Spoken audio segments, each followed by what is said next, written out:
നവകേരള സദസ്സ് സമാപിക്കാനിരിക്കെ തിരുവനന്തപുരത്ത് വ്യാപക അക്രമം. ആലംകോട് പോലീസ് നോക്കി നിൽക്കെ യൂത്ത് കോൺഗ്രസ് പ്രവർത്തകന്റെ വീട് ഡിവൈഎഫ്ഐ പ്രവർത്തകർ അടിച്ചു തകർത്തു. അക്രമത്തിൽ പ്രതിഷേധിച്ച് കല്ലമ്പലം, കരവാരം പഞ്ചായത്തുകളിൽ യൂത്ത് കോൺഗ്രസ് ഹർത്താലിന് ആഹ്വാനം ചെയ്തു. ആറ്റിങ്ങൽ നഗരസഭയിലെ CPM കൗൺസിലർ നജാമിന്റെ വീടിന് നേരെയും ആക്രമണമുണ്ട്. യൂത്ത് കോൺഗ്രസ് ഭാരവാഹി സുഹൈലിന്റെ വീടിന് നേരെയാണ് ഇന്നലെ ആക്രമണമുണ്ടായത്. പോലീസ് നോക്കി നിൽക്കെ രാത്രിയിൽ കുറച്ചുപേർ മാരകായുധങ്ങളുമായി എത്തി വീടിനു നേരെ ആക്രമണം നടത്തുകയായിരുന്നു. കേസെടുക്കാൻ പോലും പോലീസ് ആദ്യഘട്ടത്തിൽ തയ്യാറായില്ലെന്ന പരാതിയുമുണ്ട്.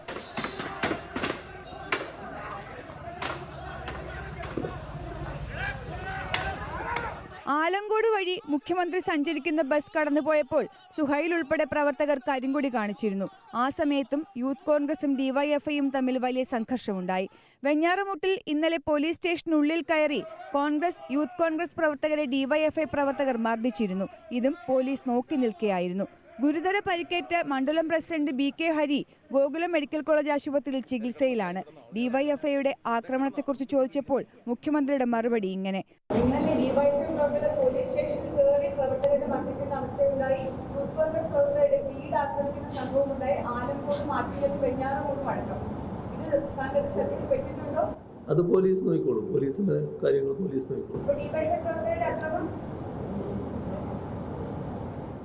അതേസമയം ആറ്റിങ്ങലിൽ CPIM പ്രവർത്തകന്റെ വീടിനു നേരെയും ആക്രമണമുണ്ടായി. നഗരസഭാ കൗൺസിലറായ നജാമിന്റെ വീടാണ് ആക്രമിക്കപ്പെട്ടത്. ആക്രമണത്തിന് പിന്നിൽ യൂത്ത് കോൺഗ്രസ് പ്രവർത്തകരാണെന്ന് CPIM ആരോപിച്ചു. റിപ്പോർട്ടർ, തിരുവനന്തപുരം.